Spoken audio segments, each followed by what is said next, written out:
साथियों, स्वागत है आप सभी का आपके इस YouTube चैनल टारगेट विद आंसू पर। कैसे हैं प्यारे साथियों? उम्मीद एकदम शानदार होंगे और जबरदस्त होंगे और अपनी पढ़ाई को एक अच्छे स्तर पर कर रहे होंगे।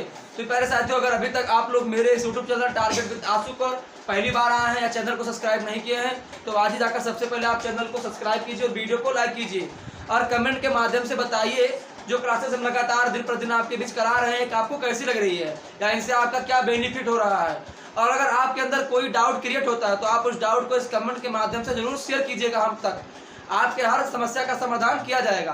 तो चलिए आज का टॉपिक रहेगा वॉइस। क्या रहेगा? वॉइस, आवाज वाला नहीं, बी बैन वाला बी, वो आई सी वॉइस। वॉइस को हिंदी में बोलते हैं वॉच। क्या बोलते हैं? वॉच। तो सभी लोग हेडिंग डालो वॉइस, न्यू वॉच। अब बात ये आती है कि वॉइस कहते किसे है, वॉइस कहते किसे है। तो देखो, वॉइस वर्ब का वह रूप है। वर्ब में क्या होता है? क्रिया।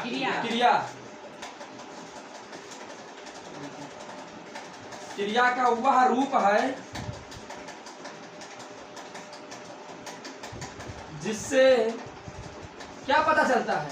जिससे यह पता चलता है कि कोई काम कर्म के द्वारा या जो है कर्ता के द्वारा किया जाता है। तो वर्ब यानी क्रिया का वह रूप है। क्या वॉइस क्रिया या वर्ब का वह रूप है जिससे यह पता चलता है, जिससे यह पता चलता है कि इसमें कर्म की प्रधानता है कि कर्ता की प्रधानता है। ऐसे भी आप लिख सकते हो कि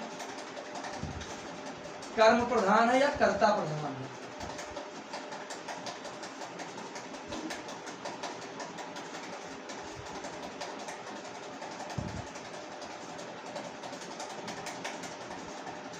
तो वॉइस क्रिया या वर्ब का वह रूप है जिससे यह पता चलता है कि कर्म प्रधान है कि कर्ता प्रधान है। यानी इसमें कर्म या कर्ता के बीच जो है कौन इसमें प्रधान है, उसी का पता चलता है इससे, वॉइस से। ठीक है, समझ गए सब लोग? अब लिखो वॉइस के प्रकार। देखो तो वॉइस के कितने प्रकार होते हैं? आप लोग पढ़े उससे पहले नहीं पढ़े? दो प्रकार होते हैं। कौन कौन से? एक होता है एक्टिव वॉइस और एक होता है पैसिव वॉइस। एक्टिव वॉइस को हिंदी में बोलते हैं कृतवाच। क्या बोलते हैं? कृतवाच।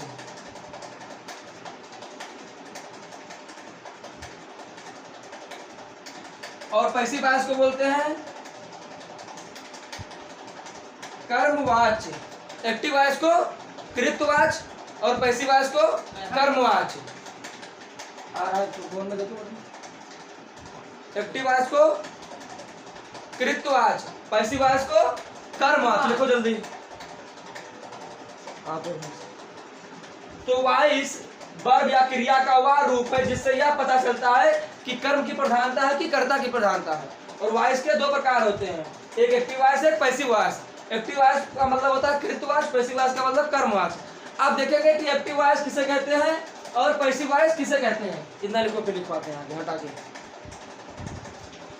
जो लिखी के हेडिंग डालो एक्टिव वॉइस यानी कृतवाच किसे कहते हैं। अब देखो वॉइस जो है ये बिना टेंस के नॉलेज के आपको समझ में नहीं आएगा। अगर आपको टेंस का ज्ञान नहीं है तो वॉइस आप नहीं सीख पाएंगे कभी। यहाँ हम पढ़ाएंगे आसान लगेगा, लेकिन जब 12 टेंस आप मिक्सचर पढ़ोगे इसमें केवल 8 टेंस का बनता है पैसिव वॉइस। एक्टिव 12 होते हैं लेकिन पैसिव वॉइस में 8 टेंस आते हैं। ठीक है, हटाएं इधर सब। चलो हेडिंग डालो एक्टिव वॉइस। क्या डालो हेडिंग? Active voice.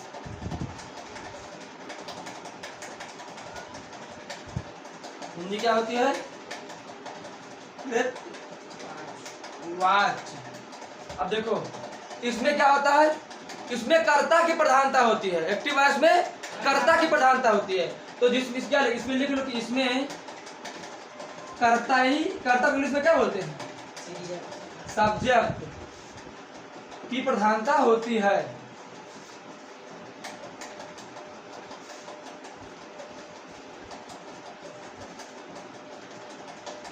अब आप लोग ये नहीं जानता प्रधानता का मतलब क्या होता है, कोई पूछे भी नहीं। वो वाला प्रधान नहीं कि प्रधान मतलब प्रधान, इसका मतलब मुख्य। इसमें कर्ता जो है सब्जेक्ट वो मुख्य होता है। मुख्य का मतलब क्या हुआ? मुख्य का मतलब कि वो कोई भी कार्य सब्जेक्ट नहीं करता ही करे। कोई वाक्य लिखा उसमें जो कार्य हो वो सिर्फ सब्जेक्ट के द्वारा किया जाए। अगर ऐसा वाक्य तो एक्टिव वॉइस होगा। क्या है? अगर कोई कार्य किसके द्वारा? सब्जेक्ट के द्वारा किया जा रहा है, यानी कर्ता के द्वारा, तो वाक्य हमारा एक्टिव वॉइस होगा। ठीक है, जैसे एग्जाम्पल लिख लो, जैसे एग्जाम्पल में है I have eaten food. I have eaten food, यानी मैंने खाना खा लिया है। क्या किया है? मैंने खाना खा लिया,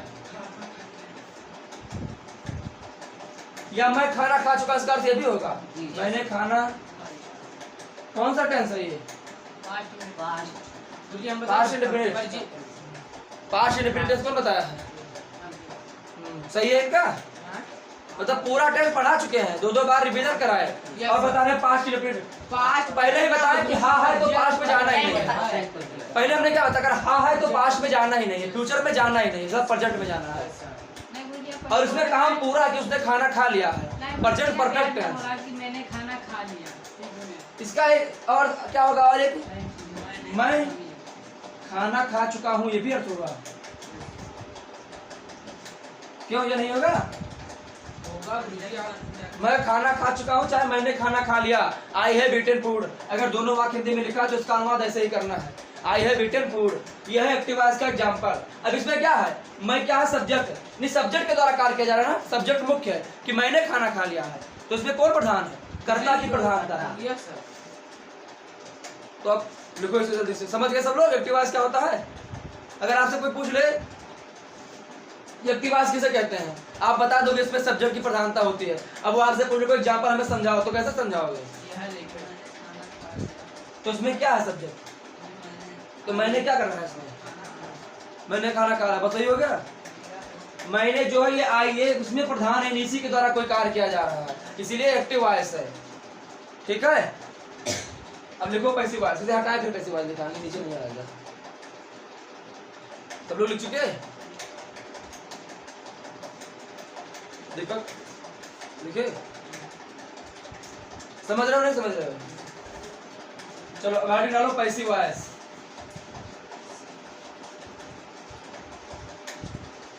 क्या है आईडी?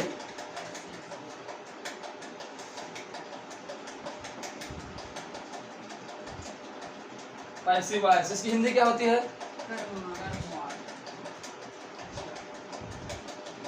तो तुम लोग को देखना पड़ता है बोलने के लिए।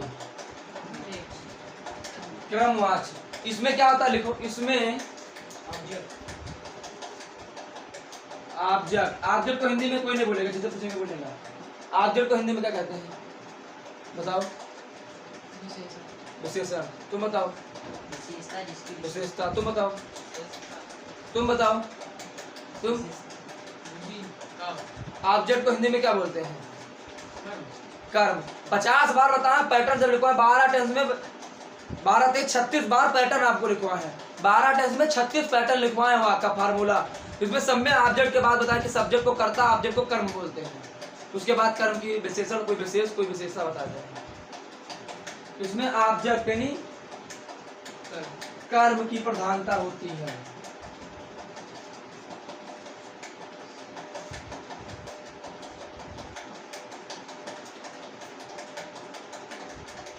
इसमें ऑब्जेक्ट यानी कर्म की प्रधानता होती है। एग्जाम्पल लिखो।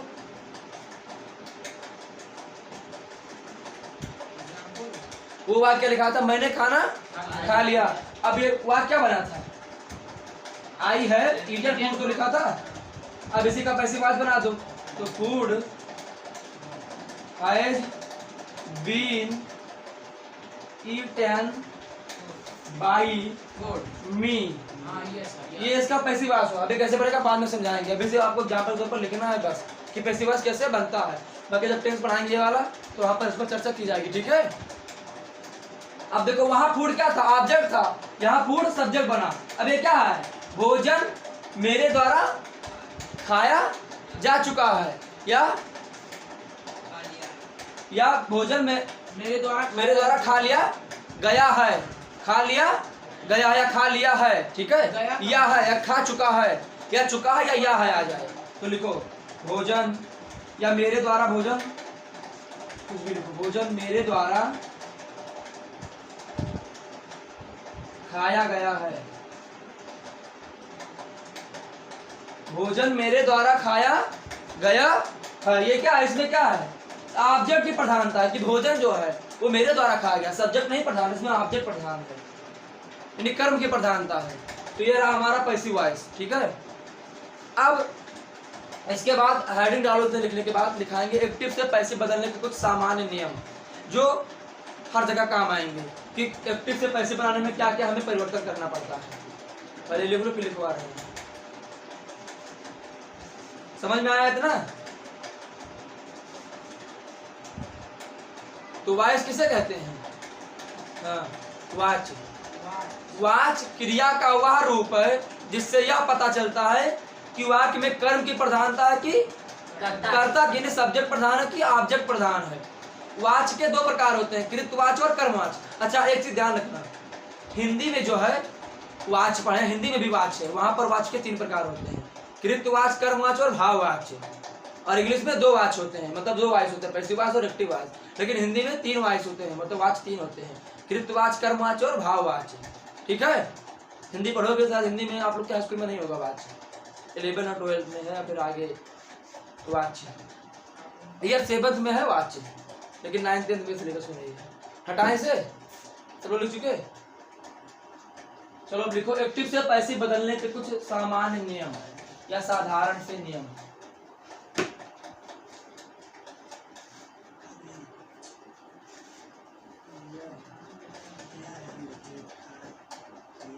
एक्टिव से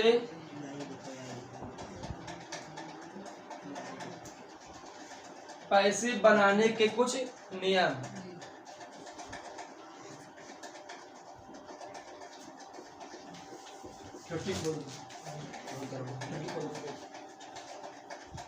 क्या हुआ, एक्टिव से पैसिव बनाने के कुछ नियम।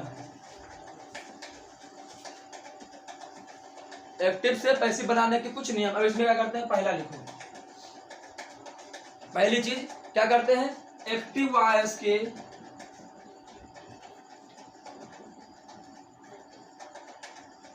सब्जेक्ट यानी कर्ता को पैसिव वॉइस बनाते समय ऑब्जेक्ट में बदल देते हैं। तो एक्टिव वॉइस के सब्जेक्ट यानी कर्ता को पैसिव वॉइस में ऑब्जेक्ट, ऑब्जेक्ट को हिंदी में कर्म में बदल देते हैं।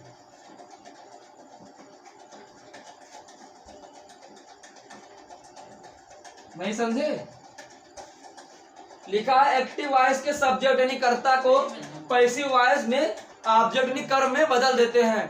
कैसे, अभी जो आज बनाए थे, आई हैव ईटेन फूड, क्या बनवाए थे, आई हैव ईटेन फूड, वहां फूड क्या था, ऑब्जेक्ट था, और जब पैसिव वॉइस बना तो क्या फूड को सब्जेक्ट बनाए कि food has been eaten by me, तो सब्जेक्ट को ऑब्जेक्ट बना देते हैं। तो लिख लो एक्टिव वॉइस के सब्जेक्ट यानी कर्ता को पैसिव वॉइस में ऑब्जेक्ट बना देते हैं, ठीक। दूसरा रूल, पैसिव वॉइस बनाते समय सदैव क्रिया की तीसरी अवस्था लगाते हैं। सिंपल सा बढ़िया, ना याद करने जरूरत, ना हमेशा वर्ब की थर्ड फॉर्म। इसमें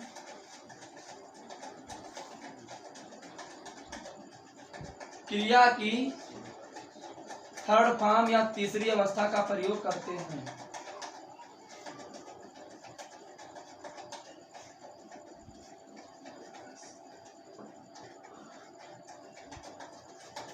और एक रूल लिखो, तीसरा रूल, समझे, इसमें क्रिया की तीसरी अवस्था का प्रयोग करते हैं। अब तीसरा रूल यही वाला जो पहले वाले का सेम इनवर्स, मतलब उल्टा, कि एक्टिव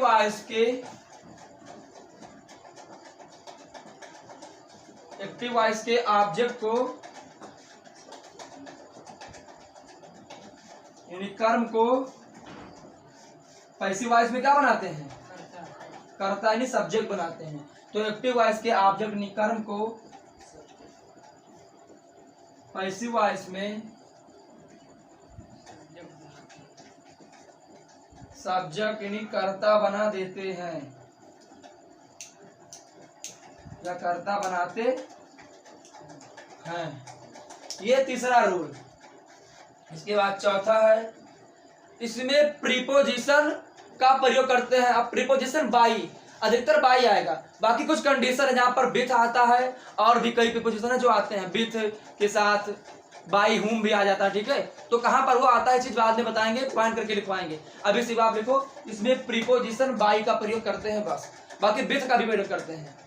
ठीक है, विथ का भी करते हैं और बाई हुम भी है, कई प्रयोग है। ठीक है, तो इसमें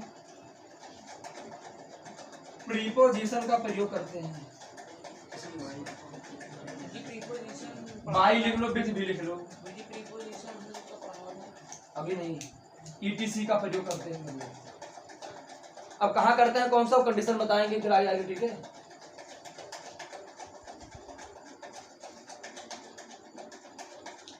अच्छा प्रीपोजिशन को हिंदी में क्या बोलते हैं?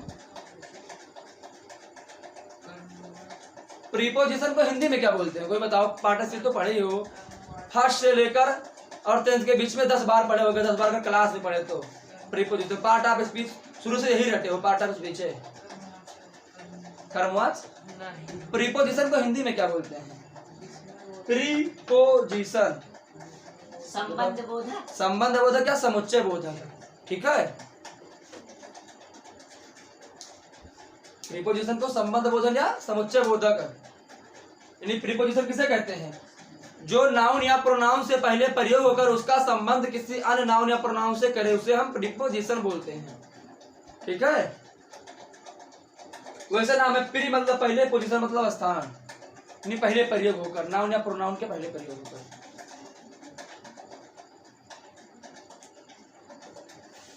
तो एक्टिव वॉइस के सब्जेक्ट को पैसिव वॉइस में कर्म बनाते हैं, इसमें क्रिया की तीसरी अवस्था लगाते हैं। एक्टिव वॉइस के ऑब्जेक्ट को पैसिव वॉइस में सब्जेक्ट बनाते हैं, इसमें प्रीपोजिशन बाय, विथ, इन का प्रयोग जो भी होता है सबका प्रयोग करते हैं। लिखो जल्दी।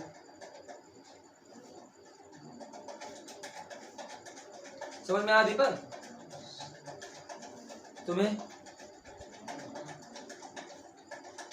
कितना मिनट हो? अब इसके बाद इसमें जो है टोटल आपको 12 टेंस पढ़ाया गया है, लेकिन सिर्फ 8 टेंस ऐसे हैं जिनका पैसिव वॉइस होता है, बाकी 4 का पैसिव वॉइस नहीं होता है। ठीक है, वो बात बताएंगे, सारणी बनवाएंगे उसकी, हम कौन कौन सा नहीं होता है, क्यों नहीं होता है भी बताएंगे। तो पहले पढ़ाएंगे प्रेजेंट इंडेफिनिट टेंस, कि इसकी जो है इसमें कोई वाक्य लिखा है। अब सबसे पहले बात यह आती है कि आपको बात पहचानना आना चाहिए कौन सा टेंस का है। अगर नहीं पहचान पाओगे तो पैसिव वॉइस कभी नहीं सीख पाओगे, और वो पहचानने के लिए आपको टेंस का ज्ञान होना चाहिए। वो पहचानने के लिए आपको टेंस का ज्ञान जरूर होना चाहिए, अगर ज्ञान नहीं है तो आप पहचान नहीं पाओगे।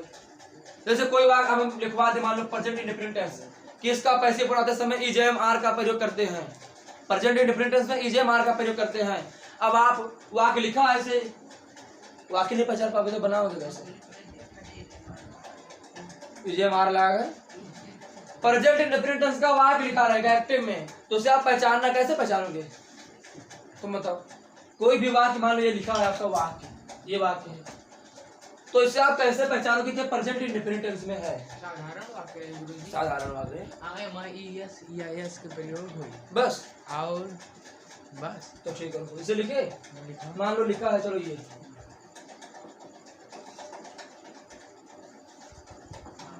ये भी तो साधारण वाक्य सिंपल है, अफर्मेटिव में है, क्या प्रेजेंट इंडेफिनिट टेंस सही है? नहीं गुरुजी, तो हम आईएनजी के प्रयोग होगा, तो आईएनजी हटा दिए, ये जो हटा दिन जाए, जो हटा दिए, बस हो गया। हो गया? हाँ हो गया। हाँ, तुम बताओ, सही है?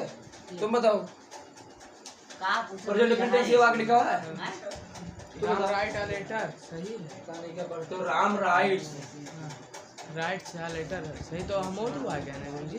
राम राइट से लेटर लिखा रहेगा। तो हम पूछे कि आप कैसे पहचानोगे, ये बताओ।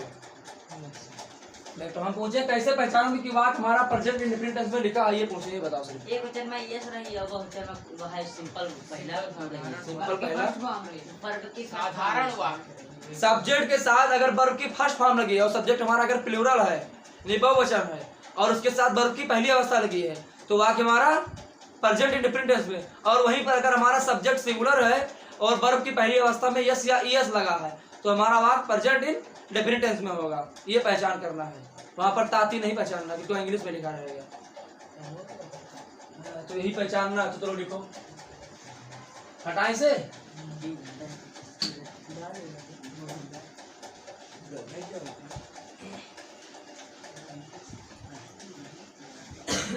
देखो पहले पैटर्न कैसा रहेगा। एक्टिव वॉइस में आपका सबसे पहले सब्जेक्ट लिखा रहेगा, सब्जेक्ट के बाद वर्ब लिखी रहेगी, वर्ब के बाद आपका ऑब्जेक्ट, कॉम्प्लीमेंट, एडवर्ब, मतलब कुछ भी कह सकते हो अदर। ये आपका क्या रहेगा, एक्टिव का वाक्य। पैसिव में जब आप बनाओगे, पैसिव में देखो इधर से हमें कुछ मतलब नहीं है कि जैसे लिखा ऐसे लिख देंगे, हमें मतलब किससे, सब्जेक्ट, वर्ब और ऑब्जेक्ट से, इससे तो मतलब है। अब क्या करना है, एक्टिव में सब्जेक्ट वर्ब ऑब्जेक्ट लिखा है, तो पैसिव वॉइस में हम इस ऑब्जेक्ट को यहाँ लाएंगे, तो ये ऑब्जेक्ट सब्जेक्ट में बदल जाएगा, सब्जेक्ट बदल जाएगा। उसके बाद वर्ब जो इस टेंस की है वही टेंस पैसिव वॉइस में क्या लगता है, उस वर्ब को लिखेंगे और हेल्पिंग वर्ब, उसके बाद वर्ब की थर्ड फॉर्म लगाएंगे। उसके बाद इस सब्जेक्ट प्रीपोजिशन लगाएंगे यहाँ, और उसके बाद इस सब्जेक्ट को यहाँ पर ऑब्जेक्ट बनाएंगे, और ऑब्जेक्ट के बाद इस अदर जो लिखा है कॉम्प्लीमेंट से यहाँ पर जोड़ देंगे, बस यही करना है। यानी ये ऑब्जेक्ट को यहाँ लाना है, सब्जेक्ट को यहाँ लाना है, प्रीपोजिशन के साथ सब्जेक्ट को लाना, ध्यान रखना है, और वर्ब की थर्ड फॉर्म लगाना है, बस। प्रीपोजिशन मतलब संबंध बोधक या समुच्चय बोधक, शायद ऑब्जेक्ट का सब्जेक्ट बनाना, हाँ, सब्जेक्ट को ऑब्जेक्ट बनाना, वर्ब का थर्ड फॉर्म में लिखा है, सब्जेक्ट का ऑब्जेक्ट प्रीपोजिशन में बदल दे। एक्टिव तो आपका वाक्य रहेगा, टेंस रहेगा, अब पैसिव में आप वर्ब की थर्ड फॉर्म लगाएंगे। समझ में आ रहा, नहीं समझ में आ रहा है? चलो तो अब टेंस से शुरुआत करें, प्रेजेंट इंडेफिनिट टेंस के, या फिर रहने दें यहीं पर? शुरुआत करा कल से पढ़ाई करना, रिवीजन कर लो आप लोग, क्या करना शुरुआत है करा गुरुजी कल से, दिक्कत हो जाएगी। तो लिखवा जा, जैसे प्रेजेंट इंडेफिनिट टेंस में पढ़ाएं, क्या लिखवाएं, लिखवा क्या लिखवाएं, पागल वो तो लिखवाओ, क्या लिखवाएं? हमने अभी तक क्या पढ़ा कि वॉइस किसे कहते हैं, तो वॉइस क्रिया का या वर्ब का वह रूप है जिससे यह पता चलता है कि कर्म प्रधान है या कर्ता की प्रधानता है। उसके बाद वॉइस के दो प्रकार, एक्टिव वॉइस और पैसिव वॉइस। एक्टिव वॉइस को हिंदी में कृतवाच, कृतवाच वह वाच होता है जिसमें क्रिया का वह रूप होता है जिसमें यह पता चलता है कि इसमें कर्ता यानी सब्जेक्ट की प्रधानता है। जैसे ही राइट्स ए लेटर, तो उसमें क्या, ही वह जो है पत्र लिखता है। इसके बाद पैसिव वॉइस कैसे कहते हैं, कर्मवाच, यानी इसमें ऑब्जेक्ट यानी कर्म की प्रधानता होती है। जैसे ही राइट्स ए लेटर का क्या बनेगा पैसिव वॉइस, ये लेटर इज रिटन बाय मी, ये letter is written by me, तो इसमें ऑब्जेक्ट यानी कर्म की प्रधानता होती है, तो इसे पैसिव वॉइस बोलते हैं। बस एक्टिव से पैसिव बनाने के कुछ नियम, तो एक्टिव से जब पैसिव बनाएंगे तो एक्टिव वॉइस के ऑब्जेक्ट को पैसिव वॉइस में सब्जेक्ट बनाएंगे, और एक्टिव वॉइस के ऑब्जेक्ट को पैसिव वॉइस में सब्जेक्ट बनाएंगे। इसमें क्रिया की तीसरी अवस्था लगाएंगे।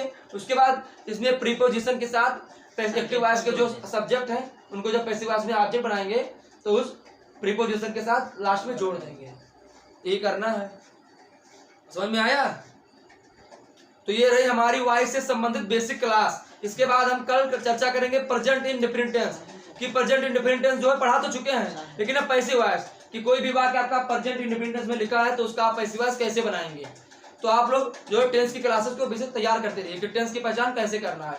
तो धन्यवाद, मिलते हैं अगली क्लास में कुछ नया लेकर। तब तक के लिए आप स्वस्थ रहें, व्यस्त रहें और अपने लक्ष्य की प्राप्ति के लिए अग्रसर रहें। आपका दिन शुभ हो। मेरी वीडियो को लास्ट तक देखने के लिए आप सभी का तहे दिल से धन्यवाद।